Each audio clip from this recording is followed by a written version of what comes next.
understand the economy, you have to understand human nature.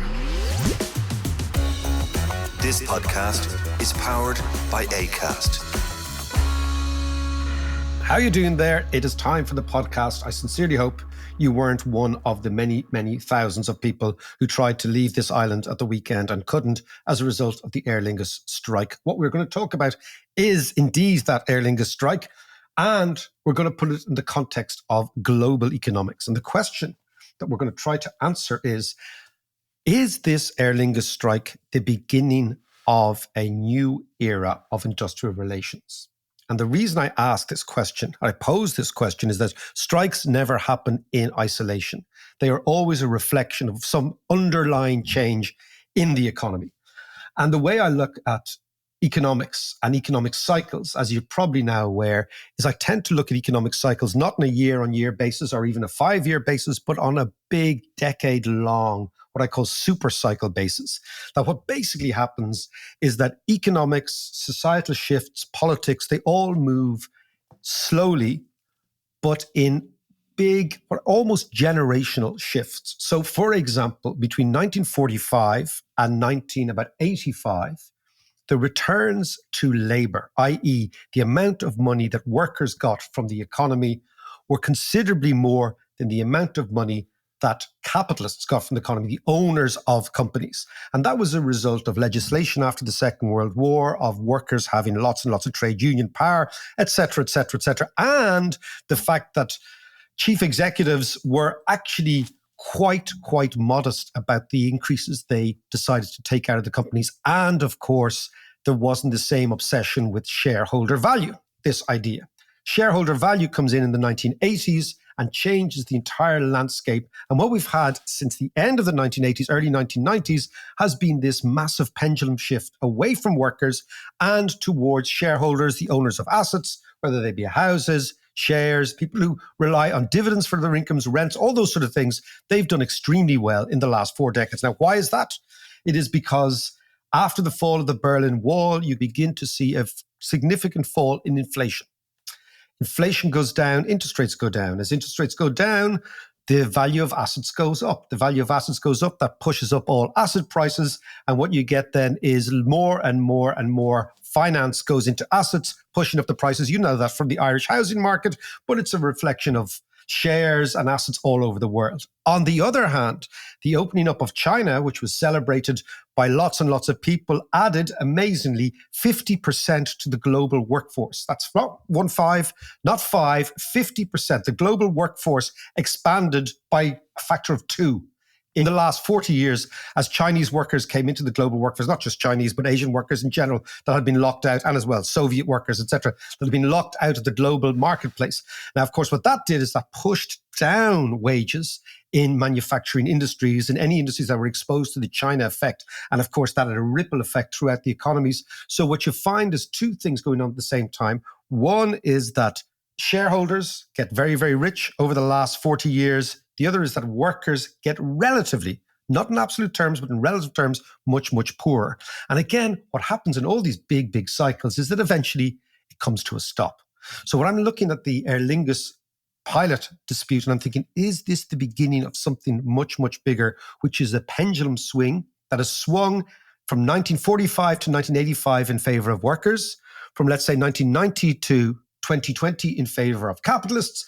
Are we seeing a pendulum swing back in favor of workers? That's the nature of this podcast. John, I know that was a little bit of a monologue, but you are still getting over the trauma of Thursday night, so I don't want to talk to you just so soon.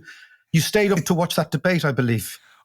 Yes, I did. And I'm still traumatized. I'm still downing my Xanax just to keep me calm. No, it was horrendous. As you know, I love all this kind of stuff. But I decided that rather than kind of hear the little sound bites and see clips of it on TikTok and all that kind of stuff, I wanted to see, look at the whites of their eyes, as it were. It was excruciating. Like, it really was excruciating. I had heard that Biden had spent the last few weeks holed up in Camp David, and they'd built a whole big set of the TV studio to practice and all the rest. It was as if he didn't practice at all, or he was only half briefed. Like, and his age thing really showed up as well. He wasn't sharp. He wasn't on the ball. But then Trump, every time he opened his mouth, lied. You know, it was the alternative facts. And it was just like, look, it was really weird. It's just like looking at two realities on the one screen at the one time. There was no fact checking or anything like that. But you know that phrase that when you're explaining, you're losing. Yeah. And that's what it was. And I think they desperately need somebody new in there. And we're running out of time. They definitely do. I mean, they've 6 months, which is loads of time. I don't think they're running out of time. I think they have a lot of time. But it seems that right now and over the weekend, there are many, many huddles of Democrats, senior Democrats, thinking, okay, what are we going to do here? Because we can't win this election with this guy. It's just, eventually people are just turned off. And once people turn off, you're gone. You're completely gone. And once people say that this guy's too old or is slightly evidence of dementia or whatever it happens to be, you can't win. You simply cannot win. It doesn't matter. But who's there? I mean, there's a lot of names flying around the place, and I just can't see any of them putting it up to Trump and winning over that big middle third, the undecideds. I just can't quite see it. Unless you have RFK Jr. He's not strong enough either, and he's a loon himself. What we'll do is, let's come back to America, but let's look at American politics and the personalities, but let's look at the last 5 days in politics. We have the French election, right? Very, very clear swing away from the center. We have the British election on Thursday, very, very clear swing back to Labour. We have the issues between Trump and Biden are actually the issues we're talking about here. What the Biden administration has tried to do, and has done quite effectively, is try to push up wages of the average worker. And they've done that reasonably effectively.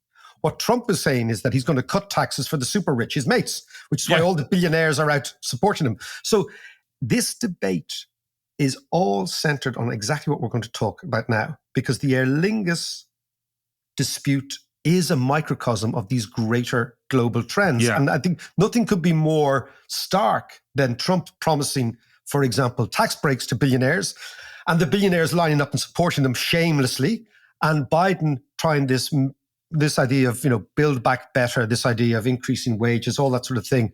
And again, so it's not just the personalities. What is at stake are two very different ways of looking at the economy, two profoundly different ideologies. And again, we've talked about that because if we look at the dynamic, John, of the pilots' strike, it's pretty simple. There's a dynamic and a static way of looking at it. The static way is the pilots are saying, look, we have experienced a fall in our wages over the last 5 years as a result of inflation.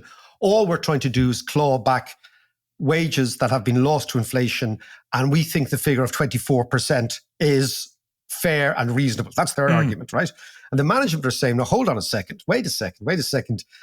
We'll give you a 12% increase, but anything over and above that is outrageous, right? So basically it's a dialogue of the deaf. The two of them are shouting and roaring at each other, right? And as I've always said, the first casualty of a strike is the truth, John, because everyone spins like bejesus. Everyone's spinning and they're whispering to the media, and they've got their favorite journalists and their favorite correspondents, and they're saying this, that, and he's not nice, and all that sort of stuff, right? But the dynamic is more interesting, John, which is Aer Lingus is part of a much bigger airline group called IAG. IAG made 3.5 billion euros of profit last year. That's a 30% increase in profits. Of that, Aer Lingus counts for about 250 million, right? So the pilots are sitting there. Now, so these are highly, highly, highly... And actually, that's also in an environment where the likes of oil prices and therefore jet fuel and stuff was going up. So the cost of flying increased over the last few years as well.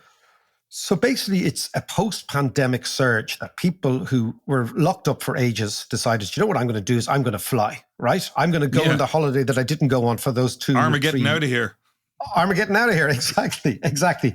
So you've got very, very popular airlines. So why do the pilots feel that they deserve some of this? I think it's because at the senior level, pilots and the management are kind of the same class. They hang out in the same golf clubs, in effect, right? And they see each other on the fairways, John. Down the back nine. Down the back nine, exactly, down the back nine. And the source, what is happening is the pilots see themselves as kind of stakeholders. They think, hold on a second, we're working hard. The firm is making loads and loads of money. The management are getting some of these because they're all incentivized on stock options. and we're getting nothing. So there is the overall context. So it's not just inflation has actually eroded our wages. There's the essence, which I like much more. It's the sort of the jealousy essence, right? Which is, hold on a sec, that pen pusher over there, that cost cutter over there, sitting at the desk somewhere in Santry is getting paid stock options, whereas I'm actually flying the planes and I'm not getting paid at all. So it's kind of you can look at it through the Marxist prism, John. You know, we like this. As I always say, you should always start with Marx. You should never end with him, but start with him. And if we start with Marx, we see, look, basically what they're saying is the capitalists over there have made a fortune. The workers over here haven't made anything. We're the workers. We want to claw the whole thing back. And the question then is this the beginning of a broader industrial relations move, which we'll see all across the world over the course of the next 5 or 6 years, where shareholders who did extremely well get less and workers who haven't done so well get more? That's the big issue, John. And just one thing to say just before you get into that is that, you know, it feels a bit rich. Like I'm a firm believer, as you well know, of spreading the wealth, especially with profits of that size. But it feels a bit rich of the pilots to be demanding 24% when last year, the industrial action by the ground staff and the admin staff resulted in a 12% increase. So they're looking for double, which seems a little bit, or maybe that's just their starting position, but they need to move on that. I think, John, we should put this down to the difference between the blazer and the yellow high-vis jacket, right? Yes. So the ground staff wear, if you're in a high-vis jacket, you get 12%. If you're in a blazer, although if you see the pilots, they did look like First World War submarine officers from the German Navy. There was a bang of that, all right, yeah. There was. So the fellas and girls in the yellow high-vis jackets get 12%, but the fellas and girls in the blazers get 24%. I think you're absolutely right. And of course, this is what the management of the company are saying. Hold on a second. Yeah. You guys are out of whack with everybody else. But that's what it comes down to, the class issue, which is the pilots still see themselves as almost 1970s suave heroes, right? When pilots were really posh. Yes. And it was the coolest job to have, right? Yeah, yeah. As portrayed in that Catch Me If You Can thing. With Exactly. They're all Leonardo DiCaprios, right? Yeah. But let's go back to the issue. Maybe they are right, because the basic story is that profits are back everywhere, right? And the dividends and the gains from shares and property have risen dramatically, and the return to labour has actually fallen relative. So we see that in Ireland in house prices, where the most obvious ratio is house prices to wage increases, right? House prices rise. Wages don't rise, and therefore the ratio of wages to house prices falls, i.e. you have to work more, harder, longer to afford a house. Same thing is happening all around the world. Yeah. And this is the whole thing. So if you look at the owners of capital, John, and how they've done over the last while, even over the last year, the cleanest way of doing this is to look at the returns in global stock markets, because that gives you a very, very good assessment, right? Now, as of this month, the S&P 500 index, the American stock market, reached 5,277. That's a 26% increase on the year. In Europe, this what's called the stocks, STOXX 50 index, increased by 14% over the same period, while in Ireland, even in the 6 months to June, the Isaac index has increased by 7.7%. So if that keeps going, it'll be up by about 15% on the year. Now, corporate profits also in Ireland have soared. Again, we looked at those IAG profits. Irish profits from corporates in Q4 of 2022, right, it's the last figure we have, but it's not that long ago, reached 78 billion euros. That's a 30% increase in the previous year, right? So the surge in profits, companies are making profits, huge profits. The surge in profits not only boosted the stock prices, but this has also allowed companies to increase dividends and engage in what's called share buybacks. And share buybacks are basically companies giving money back to shareholders. So just think about this, right? Companies all over the world are now buying back their shares. Yeah. They are giving that money directly back to their stockholders. And this is driving up the income of stockholders. I'll give you, even Bank of Ireland had a share buyback program worth up to 520 million this year to shareholders. you know something's badly wrong, John, when Michael O'Leary is given money back, okay? Michael O'Leary of Ryanair completed a 400 million share buyback program this year, right? Sorry, let me understand the buyback thing. So they're buying their own shares, essentially. So therefore, the demand for those shares, which is them, pushes up the price of those shares. So it is market manipulation, isn't it? Well, basically what they're saying to shareholders is, we're going to give you back money. But you're absolutely right to understand the dynamic, whereas if you're being paid a bonus and you're a chief executive and that bonus is being paid in your own share price, the more of the shares you buy back, the richer you become. Yeah. So it's an insider manipulation of the share price, number one. But number two, it's not so much manipulation, but it's actually what is happening. And number two, what it does is it gives shareholders money back. Now, the problem for it's all perfectly legal, though. Completely legal. In fact, you'd kind of hope that, it's an extra company buying the shares. It's an extra party buying the shares, except this party is the company itself. Now, of course, what this does, John, the key thing is this increases dramatically the returns to owning shares. It increases dramatically the dividends, and it increases dramatically the wealth of people who own shares, who are a minority in society. Well, that's what I was going to say. How many people do own shares? So when you talk about, the stock market soaring, you hear it all the time. You kind of go, that doesn't really affect me, does it?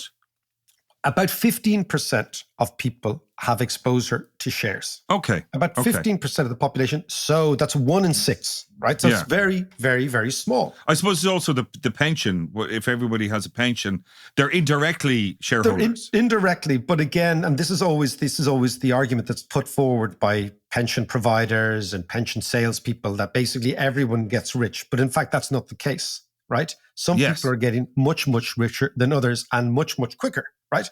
And this, again, is when I come back to the idea, are we seeing the pendulum swing? You will enjoy this given your lovely sort of socialist underpins, John. Are we reaching a sort of a peak shareholder capitalism moment, right? Right. And what we're seeing now is that workers are trying to go back to the 1970s to get higher wage increases. Now, this will be the topic of economics for the next few years, if this is the case, because this is a massive ideological shift from free market economics to something much more managed. And what we always say is, despite the fact the last 40 years has been highly successful, all great eras, whether they are socialist or capitalist or what have you, they tend typically to have within them the seeds of their own destruction. And the seeds of the destruction of this era is probably the inequality that has manifested itself not between different workers, but between workers and owners of capital, right? Because this is what we're seeing since 2008, but also prior to this. So I'll give you a few figures, right? Yeah. Since 1999, okay, so 25 years ago this year, average wage growth has lagged behind average productivity growth across 52 high-income countries. So this is all the West, right? Okay. So labor productivity, so it's the amount of output that workers are generating, has grown by about 1.2% per annum every year over the past 2 decades across 52 countries. Wages have only grown by 0.6. So productivity has been double the increase in wages. Now, where is that extra profit going? That profit is going to the owners of companies, to the shareholders. So in a sense, it's never been a better time to be rich, okay? Because of the way in which the dynamic of the economy is. And of course, you see this most evidently, John, in the split or the contrast between chief executive pay and the average worker, right? In 1970, chief executives, on average in the United States, earned about 20 times the average worker, which is a lot. Last year, that figure has gone up to 290 times. So the average chief executive earns 290 times the wages, the income of the average worker. And that's largely in shares and dividends. Right. So do you remember we talked about Ireland not being neoliberal? Yes. A couple of weeks ago. These sort of trends are happening in Ireland as well. But the state tries to come in and tax income of the high earners much more than it does tax the income of low earners. But the problem with this is that a lot of this is wealth, not income. So unless you cash in your shares, you don't necessarily pay tax on them because you don't generate, it's actually notional. Okay, yeah. So what you've seen in Ireland is the state trying to work very, very hard to rectify these broad trends. And I'll just give you one figure. Yeah. Without the state trying to rectify and remedy these trends, the risk of poverty rate in Ireland would have been 38% of the people. It has been reduced to 11% after transfers and taxes. So that's an amazing figure. It tells you that if the state wasn't involved, so if we were a neoliberal country, yeah, right? If we were America, at least about 38% or maybe 4 out of every 10 people would be at risk of poverty. And at risk of poverty means you're 1 or 2 week paychecks away from bankruptcy. You hear about this in the States all the time. Because the Irish government works very hard to rectify this, it's about 1 in 10, right? So what we're looking at is unless the state involves itself in rectifying inequalities, the market outcome, what we've seen over the last 40 years, shows that people who basically have property, have shares, own companies, get rents, are doing far, far better than workers. And that, I think, is at the core of the Aer Lingus row. Yeah, so the Irish government, for all their faults, have devised a tax system that is actually working really well. It's working really hard. Well, it's working hard. It's trying to rectify and remedy this sort of stuff. Well, what else can they do? I mean, what other measures can be taken to change the pendulum swing, as it were? But actually, before you answer that, let's do a bit of this.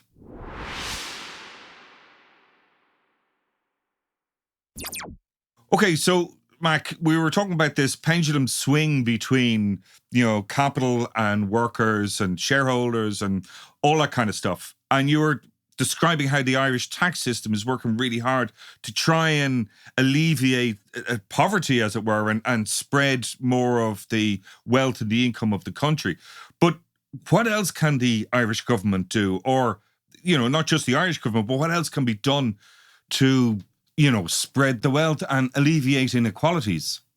It's fascinating you say that, John, because we're actually in a massive, massive election week, right? We've had France, we'll have Britain in a couple of days' time.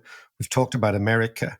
What you're seeing in all these countries is the forces that want to rectify these inequalities in Britain and France are winning. Yeah. In the United States, amazingly, Donald Trump, who is unambiguously the friends of rich people, has managed to convince poor people that he's their mate, which is an amazing achievement. Yeah. It's an amazing achievement, right? So look at what's happening. Typically what happens look at the big pendulum swings, right? If you look at politics moves quicker than economics. That's always the way. So a massive big pendulum swing happened in the late 1970s, okay? A huge ideological shift into the 1980s, right? And what we saw was the election of Ronald Reagan in the United States, Margaret Thatcher in England. A total different shift. They came first. They changed the economy later. But they came because rich people felt that they were not getting their fair share of economic growth and workers were getting too much. So the 1970s was characterized by industrial relations problems, by strikes, all that sort of carry on, right? Yeah. And then, of course, you get a shift. So the strikes lead to a shift. Politics moves quicker. We're seeing this now in France. We're seeing this now in Britain. Politics is moving quicker than economics, right? I think what we're looking at is it's two things, right? One are taxes and changes. And John, that I am no Marxist.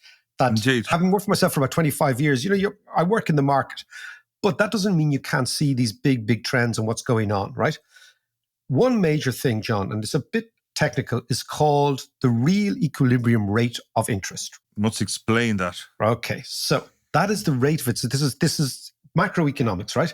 Yeah. So this is the rate of interest that is necessary for an economy to be at full employment, right? Now, the question is that rate of interest 6% or is that rate of interest 2%? What we've seen in the last 30 years, right, has been the real equilibrium rate of interest has fallen very significantly. Now, why is that? One is because the growth rate in the economy has been slower, number one, all around the world except for China, right? Second thing is baby boomers in America have been saving like hell. They're retiring. So they're sitting on large savings. And then most recently, after the 2008 crash, people who got burnt in the crash started to stop spending and started to save. Yeah. All of which means that the real equilibrium rate of interest fell, right? And that, of course, is the thing that's pushed up asset prices. Right. The question now is that will that real equilibrium rate of interest rise? Many people are saying it's rising, and the reason is the following, right? First is, since the pandemic, governments have increased government spending dramatically. So that sucks up the demand for cash, and that pushes up interest rates. And the second thing, of course, is that inflation is rising. So the real interest rate has to reflect that. So what you're seeing is maybe the real equilibrium rate of interest in the globe is moving upwards, right? And these are the big trends. And of course, that'll push pressure down on asset prices. But the question is, will this happen quickly enough? Right. And I don't think it will, which is why you're seeing populist politicians coming in, pointing the finger at the elite, at the wealthy, at the 1%, and saying, we need to claw back our spondulics from these people. So what we're seeing now, I think, is a move across the world towards labor away from capital, to use the old Marxist expression. Yeah. And this is something that will go on for the next 5 or 6 years. Hang on a sec, man. Can I just ask you, you were saying there that there's a lag between like political rhetoric and the economy. Yep. But, is there actually a way of speeding it up, Wow. John, you've mentioned something very interesting. There's a fascinating book. I know you'll find this, it's typical of me, right? And it's called The Great Leveler. And it's about your speeding up in eliminating inequality. Yeah. And it's the history of violence and inequality from the Stone Age to the 21st century by a fellow called Walter Scheidel. He's an Austrian geezer who is a professor, I think, over somewhere in the States, right? I think he might be at Princeton. I'm not too sure where he is, right? Read the book about 3 years ago during the pandemic. And the reason I read it during the pandemic was that he made the point that over the thousands of years, only violent events have significantly lessened inequality. Oh, Jesus. And he calls them the 4 horsemen of leveling, right? Yes. Yeah. One is mass mobilization warfare. The other one is transformational revolutions. The third one is state collapse. And the fourth one is catastrophic plagues. Okay, now there you go. What a way to end the podcast. Which one are we going to go for? So think about it, right? Take your choice. So think about it. You have mass mobilization warfare. So not like Mickey Mouse wars. You're looking at the Second World War, where it's mass mobilization, where the resources of the state all go into fighting a war. That's the first one, right? Right. Well, we're kind of doing that at the moment, aren't we? Or a lot of Europe is. So that's the first one. The second one is transformational revolutions, like the Russian Revolution, right? Where you just grab the money, right? The third one is state collapse, when a state actually becomes a failed state, where the state completely collapses. And the fourth one is catastrophic plagues. And why do catastrophic plagues increase or decrease inequality? Because they kill people. And the people left get rich. Yeah. So if you look at the amazing thing after the Black Death, right? After the Black Death, the population of Europe got richer per head. Why? Because there was less people, right? It was one of the reasons that many people say the Renaissance happened was there was less people, there was more free time, and people started to learn a bit more. An amazing thing in Ireland is after the famine was a catastrophic event for Irish people, for our ancestors. But the country got richer per head after the famine, which is a bizarre thing. I feel a new conspiracy theory about COVID coming on. So to get back to our issue, right? So Walter Scheidel, have a look at that, John. If you're bored, if you don't be watching Trump, get off Twitter, read The 4 Horsemen of the Apocalypse. I'll get the audiobook. Exactly. It's a history, a brief history of inequality from the Stone Age to last week. Perfect. Great stuff, right? Yeah, lovely. But if we get back to our friends, the pilots, maybe the pilots are just the beginning of a mass movement worldwide by workers to try and get back some of the gains in order, John, to avoid the 4 horsemen. Yes. Right? That basically, that the capitalists need to get their head around the idea that if they want to protect their wealth, they have to give a little bit of it away. That's always the way. Yeah. You know? And it's kind of basic housekeeping. If you want to protect all your goodies, give a little bit to the other fella. Yeah. Just a little absolutely. bit. Not a lot. Spread a bit of happiness. Spread the love, Johnny boy. Spread the love. And speaking of spreading the love, let's spread the word, John, that we will be talking to a Nobel Prize winner for economics this week. And that'll be on the podcast maybe Thursday or maybe the following Tuesday. Let's have a look. Brilliant. Look forward to that one. Talk to you soon.